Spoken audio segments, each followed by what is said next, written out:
Parti. Bon, bonjour. On commence par ça.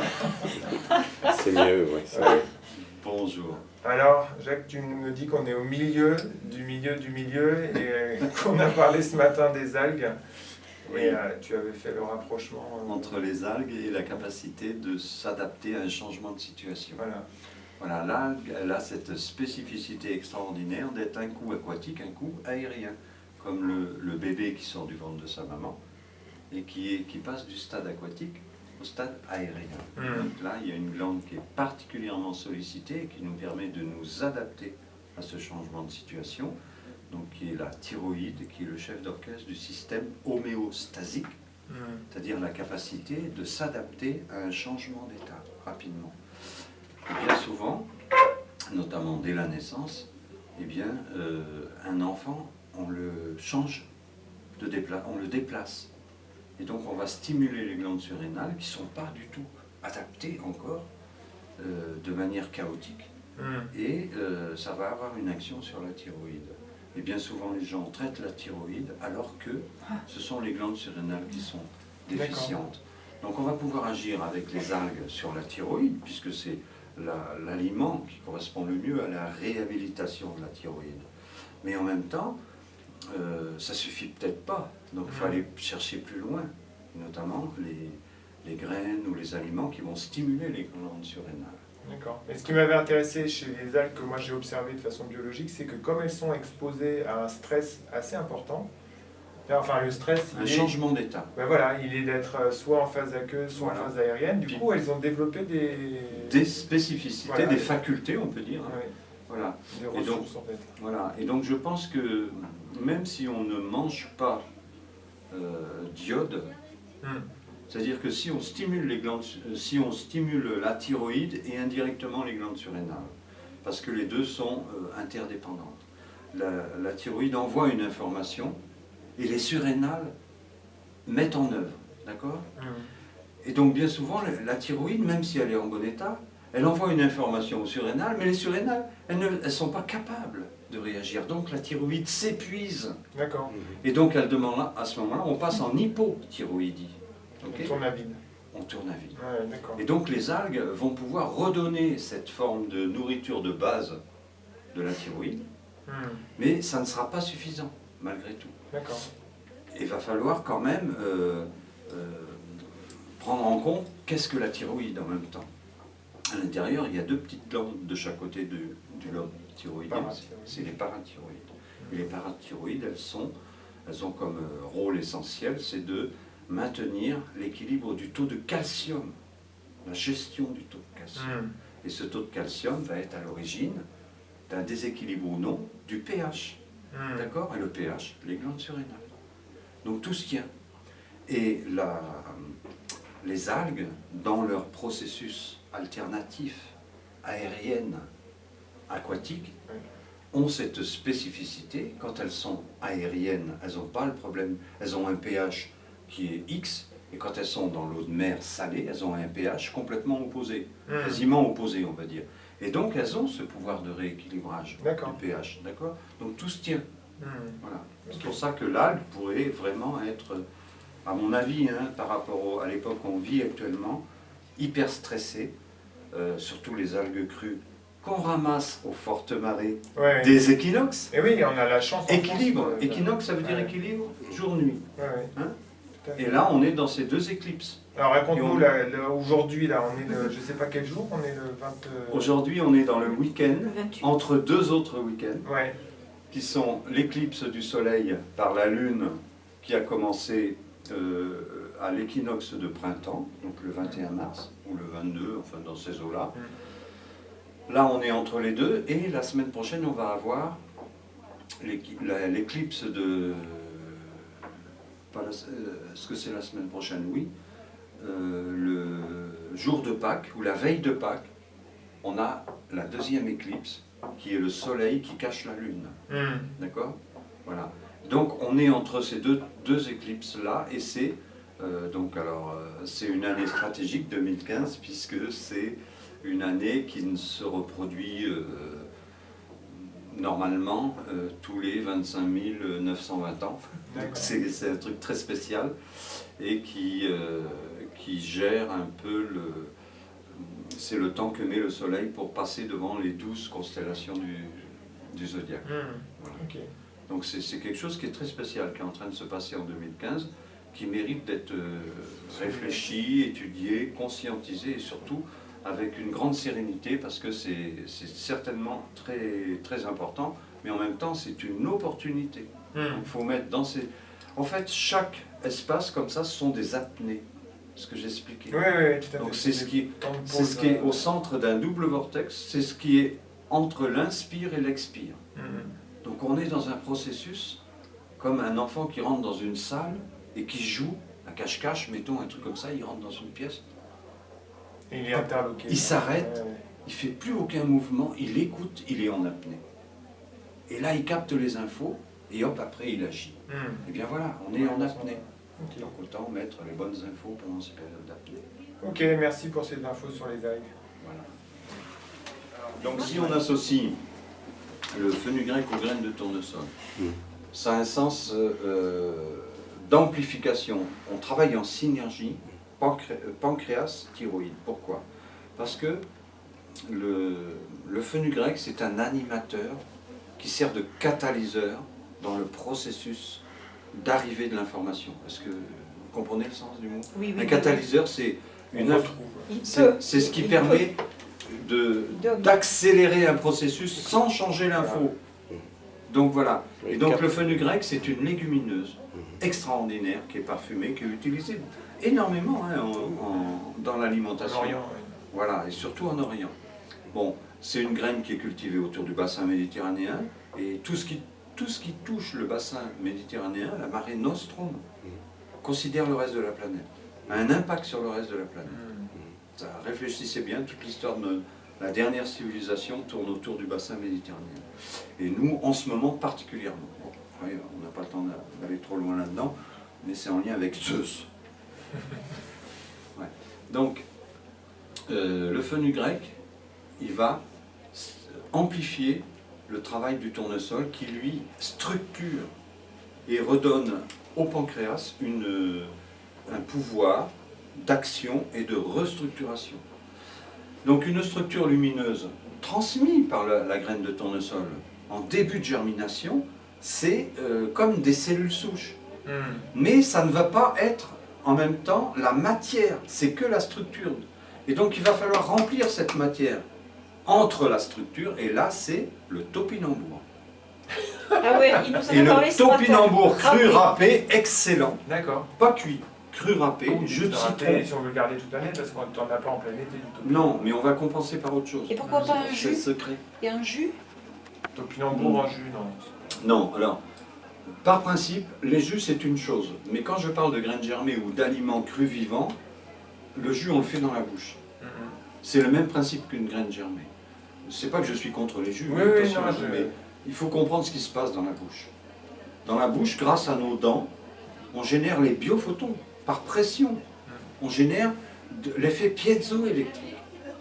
Donc quand tu mâches quelque chose, tu l'enlumines, tu lui mets de la lumière. Et c'est ça les fameux enzymes qui sont puissants ou non en fonction de ton pouvoir de mâcher ou non. Et quand tu bois un jus, tu mâches pas. Eh ouais. Oui, il faudrait un Capito. saliver plus. Ça ne veut pas dire que le jus est mauvais, mais simplement c'est pas le même travail. même énergie d'info. Et les gens aussi mâchent très très vite, ils Oui, fournent il dans la respire trop bouche. vite aussi. Et ça L'apnée, tombe c'est en quoi? bas, c'est une pierre et il manque les enzymes de digestion puisque le système oui. digestif Donc, commence dans le la bouche. féminin. Le topinambour, Ah oui, pourquoi? Et le topinambour. topinambour, il est utilisé aux États-Unis depuis très longtemps comme anti-cancer. Ah oui. Et oui, il a tout dedans pour remplir la matière de la structure qu'a générée la graine de tournesol. Ok? Ouais, d'accord. Voilà. La graine de tournesol, on va dire que c'est plutôt yang, et le topinambour yin. On retrouve toujours les mêmes. D'accord. C'est complémentaire. D'accord? Ok? Si on n'a plus de topinambour, qu'on est passé, là, ça va être maintenant, là, c'est fini les topinambours. Oui, oui, c'est la fin. On est d'accord? Mais c'est une période extraordinaire, c'est une période dans l'hiver où on manque de lumière. Ouais. Le topinambour nous amène de la lumière et le tournesol aussi.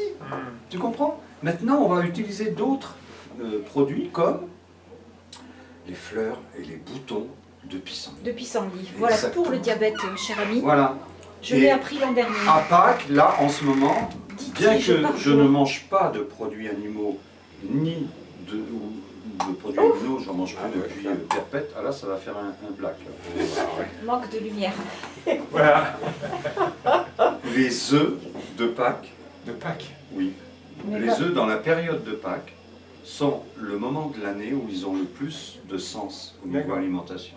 Si on l'associe à la fleur de graines germées, à la fleur de Le pissenlit, pissenlit. au bouton de fleur de pissenlit, juste C'est bon, ouvert, c'est amer et c'est bon. cueilli avant midi, Avec, toujours oui, dans j'en l'espace prie, voilà. de l'interface, Bingo. bingo au niveau pancréas. Pour le Nettoyage. diabète, Nettoyage. pour le début, c'est pas que nettoyage. Et C'est régénération. réinformation. Mhm. Le nettoyage, c'est mieux de le faire en amont. Mhm. D'accord? Là, on est déjà dans quelque chose de reconstruction avec un plan refait. Tu vois, c'est comme si tu filais un coup de bulle sur une construction, tu refais une architecture nouvelle, un bon plan, et hop, tu construis. Mhm. Et c'est ça qui est important, Ok, en principe.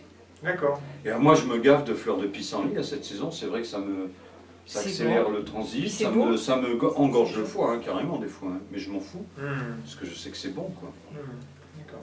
Et carrément, Et même le pissenlit. alors, on nous dit que l'être humain n'est pas capable de synthétiser la vitamine C. C'est faux. Si on broute, comment une vache ou un cheval, on les bourre pas de vitamine C, comment ils font? Bah oui. Pourtant, le cheval, c'est un tuyau, quoi. Il bouffe un bout et il expulse. Tu vois? Bon. Et bien parce qu'il broute, tout simplement. Et nous, si moi j'ai essayé de brouter, mais il ne faut pas le dire. Il n'y avait personne qui regardait, sinon je serais en psychiatrie. Mais tu prends, tu cueilles, tu manges, franchement. C'est bon. Tu vois la différence? De même que la cerise sur Donc, l'arbre, c'est elle ça, n'a le pas le même principe. goût que la cerise dans le Bien même sûr. ramequin. Eh bien, dans à ta ce maison. moment-là, on se nourrit en vitamine C. Hmm. En énergie solaire D'accord? et Et on n'a pas besoin, on la synthétise naturellement. instantanément. Hmm. Tu vois? Ok. Et j'ai une Bon, question, je te remercie. grand maître, ou petit maître, ou maître moyen, ce que tu voudras. Fais gaffe à pas rajouter le temple Non. solaire là. Donc, Faut éviter, là. Moi, Euh, j'ai fini. Ok, je coupe les ou je te graines laisse germées, on te Enfin, vend elles du... sont, Moi, je suis en ville, on te vend du matériel. Dans un livre, on me dit d'acheter du matériel où la graine sera dans le noir. Et d'un Non. autre côté, on te vend des matériaux transparents. Non, Que non. faire? Moi, alors. Moi, j'ai un C'est avis. compliqué ça. Eh oui. Moi, j'ai un Non avis mais là-dessus. toutes les graines ne sont pas pareilles. Donc tout. Ah, Il y a deux choses. Ouais. Tu as la graine germée, tu as la jeune pousse en fait. Oui. Et la jeune Et pousse, voilà, c'est complètement t'as autre compris. chose. Elle a Oui, besoin oui. de lumière pour développer de la chlorophylle. Certaines graines, comme le haricot mingo, les azuki, qui sont des graines qui. Les gens, ils m'appellent, ils me demandent, je voudrais avoir des pousses comme au magasin chinois, c'est impossible. C'est des conditions très particulières, c'est dans le noir, sous pression, etc. Ouais. Donc si tu veux faire que de la graine germée, c'est-à-dire, pour moi la graine germée c'est un demi-centimètre, là oui, tu peux utiliser des germoirs en terre cuite ou autre, mais enfin, les deux sont intéressants, ce que tu disais tout à l'heure sur le tournesol, tu as le tournesol comme ça, tu as le tournesol en plantule de 5-6 cm. Donc, Et là, il faut que ce soit à Il faut expliquer la différence, c'est très important.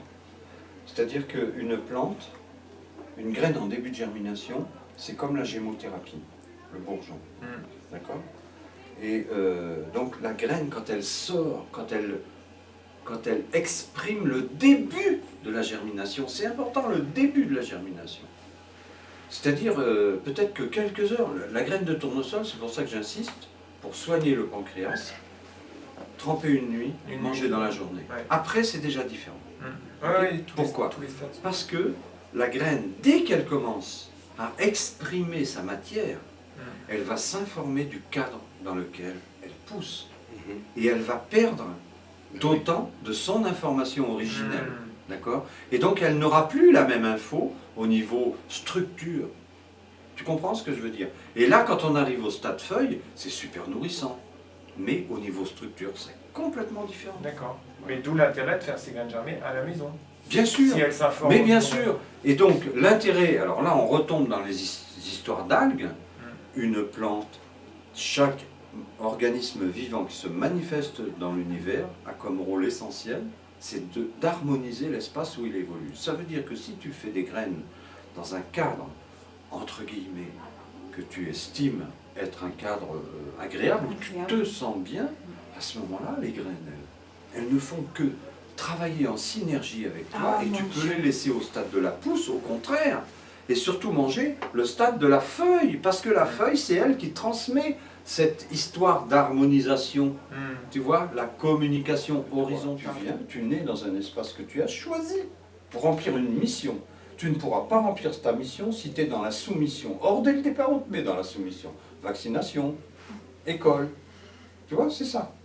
Soumission. Tu ne peux pas remplir ta mission, sauf si un jour tu pètes un câble et que tu dis j'en ai marre de tout ça, hop, tu fais un petit bras d'honneur et tu deviens libre. Bravo. D'accord? On est d'accord. Et la nature nous montre l'exemple. Les algues, c'est vraiment extraordinaire, cette capacité d'inverser les champs de torsion. Qu'est-ce qui s'est passé à Tchernobyl? Qu'est-ce qui s'est passé à Fukushima? Eh bien, c'est le règne naturel, le règne végétal, qui réhabilite les zones et qui fait une inversion de champ de torsion. Là, l'endroit où il y a eu de la radioactivité. Où il y a eu le plus de radioactivité. Je ne savais pas qu'il y avait quelque chose avec les algues. Ouais. Ben, les algues, c'est sur... alors, bon, les algues... Non, mais là, qu'est-ce qui s'est passé? C'est le monde bactérien. Et qu'est-ce que tu dis, cette inversion de champ de torsion? C'est le règne végétal. L'algue, si tu veux, ça fait partie du règne végétal, mais en voie d'apparition grâce aux bactéries.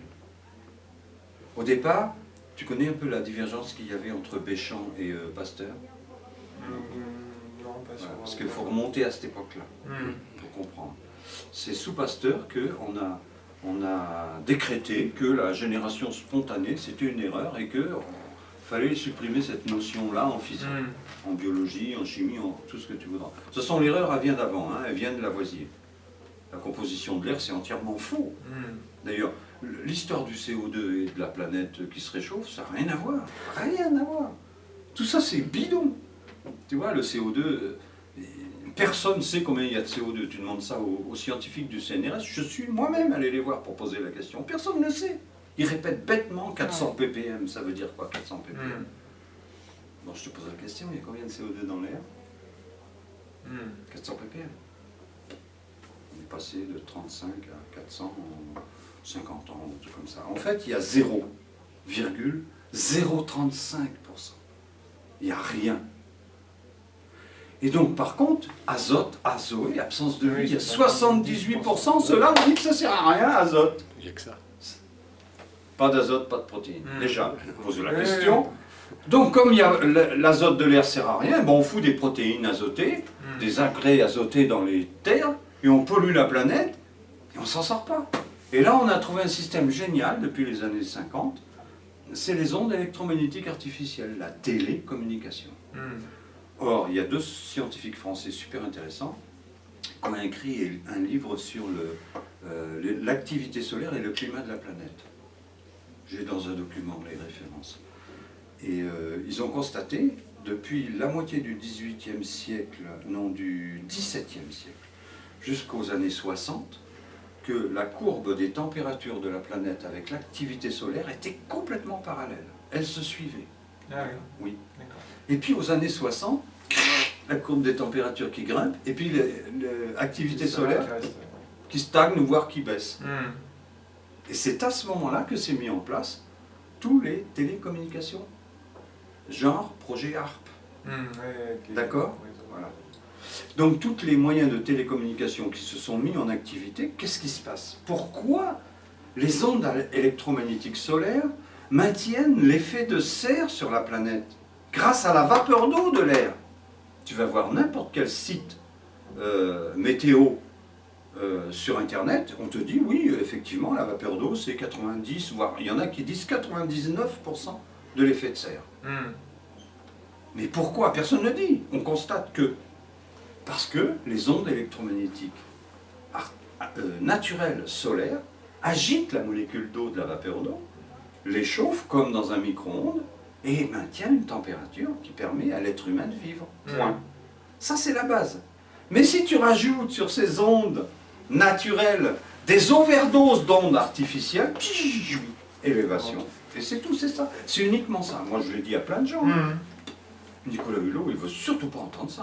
Hein. Mm. C'est pas son problème. C'est un business, hein, donc, Mais non, mais même s'il est de bonne foi, il ne peut pas adhérer à une version autre que celle qui est décritée officiellement par un système qu'on a appelé le GIEC, qui a été créé par Margaret Thatcher, pour arrêter les manifs des mineurs. Mm. Hein? Si on est encore assez idiot pour pas comprendre le sens de tout ça, c'est dramatique. Et alors moi j'ai écrit un document aussi par rapport au nucléaire, parce qu'on en revient à cette histoire de nucléaire. Les ondes électromagnétiques, la radioactivité, pardon, sont des ondes électromagnétiques artificielles sonores, Mm. qui agissent sur le monde des formes. D'accord. D'accord. Donc ça veut dire que ça explique pourquoi les mamans qui se retrouvent dans des espaces où le taux de radioactivité est élevé se retrouvent avec des enfants en cours de grossesse malformation. Parce que ça agit sur les ondes de forme. Information. D'accord. Voilà. Et donc on peut très bien annuler tout ça grâce au règne végétal. Et ce qui s'est passé, et dont les algues, parce que les algues ont ce pouvoir dans le processus de manifestation de la vie, de partir de la bactérie, passer par la cyanobactérie, hein, entre un monde de l'eau et un monde de l'air, plus après le monde animal, quelque part, dont l'humain fait partie. Et au départ, il est construit par une bactérie qui évolue. Il n'y a pas 1 milliard de bactéries. Il y en a une qui évolue et qui passe par plein de stades, dont les microbes, les virus, dont tout ce que tu voudras. Et il y a même certains médecins ou scientifiques qui disent que la cellule est une bactérie finie. D'accord. D'accord? Moi je crois que oui. Et il y a même des scientifiques qui disent que c'est le sang qui fabrique les vaisseaux. Tu vois? Ah oui. Oui. Oui. Et- J'ai vu ça, Michel et moi- Oudou l'annonce que quand nous on se fait enlever là, les petites veines qui sont moches sur nos jambes, bah, c'est le système sanguin qui cherche à circuler avec le temps, le corps se modifie et puis c'est tout. Ouais. Voilà. Donc il y a eu, Il l'a trouvé. dès le 17e, après par Pasteur le 18e, mais surtout Pasteur qui a fait des dégâts, une inversion de la compréhension de la manifestation de la vie par ignorance au départ, qui était liée à cette erreur de Lavoisier. Oui, bah ça. C'est mon document. Ok. Moi j'avais quelques questions. Si on a parlé des graines, enfin moi j'ai parlé des graines germées d'un point de vue, j'ai parlé des graines germées d'un point de vue juste, je sais pas dire nutritionnel, mais Diététique. assez diététique, Voilà, limité. ouais. Peut-être. Je trouve que c'est Alors- limité parce qu'il y a tout un aspect subtil dans le Oui, tournesol. oui, Moi, oui, les oui. graines que je Alors- préconise le plus, c'est le tournesol. Oui, fenugrec, justement, alfalfa. c'est vachement important le tournesol. La graine de tournesol, à elle seule, pourrait servir de prévention à toute forme de cancer. Rien que ça. Mais il faut vraiment être pointu dans la graine de tournesol décortiquée, Ah oui, oui. trempée une nuit, parce qu'on ne va pas compter les heures, Oui, oui, c'est une nuit. tremper une nuit parce qu'il faut qu'elle trempe dans l'obscurité. C'est important. Mm. Dans de l'eau, si possible, le plus brillante possible, c'est-à-dire Dynamisé. voilà, stimulée ou dynamisée. Donc on a ici sur les stands, Oui. on a des trucs intéressants hein, avec Isabelle Petit. Les pierres d'eau vive, c'est super intéressant. Mm. Puis je connais bien le papa qui a mis ça au point. Mm. Et donc, ces graines germées, pour le tournesol particulièrement, il faut les manger aussitôt. D'accord. Voilà, tremper, manger. Tremper et manger. Oui. Et, Alors, les, ça, les petites feuilles, 6 on ne heures vend 30. pas. Mais non, non, non, on parle de la graine, Ouais. on parle pas de la plante. Ah. Et je parle de décortiquer. Oui, parce que oui, quand on fait les jeunes pousses, c'est non décortiqué. L'eau fait éclater l'enveloppe, non? Non, Non, non, elle a non, pas non. compris. Les grises que tu achètes en magasin Mm. sont des graines qui n'ont plus leur Ah. enveloppe extérieure. Et donc là, J'en on ai, les là. fait tremper une nuit. Oui. Et après, tu les fais germer. T'as les 6 heures suffisent. Une journée, ouais, une petite journée. Moi je quoi. dis une nuit Ouais. et manger dans la journée. Le Et le lendemain, soir, tu retrempes Ouais. les graines pour le lendemain. Alors la cure, la vraie cure pour régénérer le pancréas, qui va au début un peu surcharger le foie, mais c'est pas grave, c'est de trouver la bonne dose. Mm. Pour soi, mettons 3 ou 4 cuillerées à soupe, ça peut... Moi je l'ai fait l'expérience, 4 cuillerées à soupe, c'est déjà pas mal. Tu les mets dans un petit... Moi je prends des petits pots normaux là, je secoue bien au début, avec de la bonne eau, je rince, et puis je remets de l'eau, je couvre à la Ouais, moitié du pot. la nuit. Voilà, le lendemain matin, j'enlève l'eau tout doucement pour verser les pots qui sont décollés de dedans. Et là, on peut manger ça dans la journée attention à pas trop manger le soir avant d'aller au dernier repas, parce que qu'est-ce qui se passe? Ça va stimuler le pancréas au niveau structure. Donc ça va, c'est comme si on mettait plein de clés à des portes qui sont verrouillées, quoi. On ouvre toutes ces portes. Et il se peut que dans la nuit, le foie, il se retrouve avec beaucoup de mémoires émotionnelles qui se sont libérées, et le matin, on peut avoir un foie engorgé. Donc, parce que ce qui se passe, c'est que l'âme quitte le corps physique le soir quand on s'endort. Oui. Et dans son processus d'incarnation, elle est attachée au pancréas. Elle libère, sur le plan énergétique, le corps physique du pancréas. D'accord? Voilà. Et donc, là, ça veut dire que dans la nuit, ce que vit le corps physique, c'est sans l'âme. Donc ça veut dire que c'est qu'un métabolisme biologique, point barre. D'accord? Il n'y a pas de mémoire émotionnelle active qui peut être bloquée par l'âme, puisque l'âme a quitté le corps. D'accord? Heureusement, parce que du coup, les mécanismes biologiques là, ils sont libres. Voilà, normalement. Et même des fois speed. Enfin, puissant, je veux dire. Pas speed, puissant. Donc ce qui fait que le foie, il va se retrouver un peu bousculé. Et donc le matin, si ça se produit, parce que j'ai fait l'expérience, en fait on a mal au foie vers 6 h du mat, toujours des rythmes de 6, 6 x 4, vers 6 h du matin, et là c'est bien de ne pas se lever tout de suite, ou alors si on va se lever, on va pisser un coup et puis on revient, on boit un bon verre ou voire 2 verres d'eau. Et dans l'idéal, il faut poser, ça c'est des secrets, mais vous pouvez les révéler. Oh, ça fait du bien de l'eau le matin. Oui, mais tu poses un verre d'eau le soir avant de t'endormir à côté de ta tête. Voilà. Ah oui. Tu sais pourquoi? Ça sert de capteur de rêve. D'accord. Et le matin, quand l'âme revient dans ton corps physique, elle informe le verre d'eau. Et tu as les informations qu'elle est allée chercher pour continuer ton chemin. D'accord. C'est des capteurs de rêve intelligents, gratos, et ça augmente pas le trou de la sécu. Franchement. Non mais c'est vrai. Et c'est ça qu'il faut transmettre aux gens. Si on en est plus tu mets un peu complètement- d'argile dans le fond du verre, Ils sont ce que tu as fait en cinglés. minerai minérale, Et ils ont tes étudié cellules, pour tes mémoires devenir cellulaires complètement et tout. barjot. Hein. C'est cadeau, tu vois. Ils ont Et des titres. qui ne peut pas faire ça? Tout le monde peut le faire. On est bien d'accord.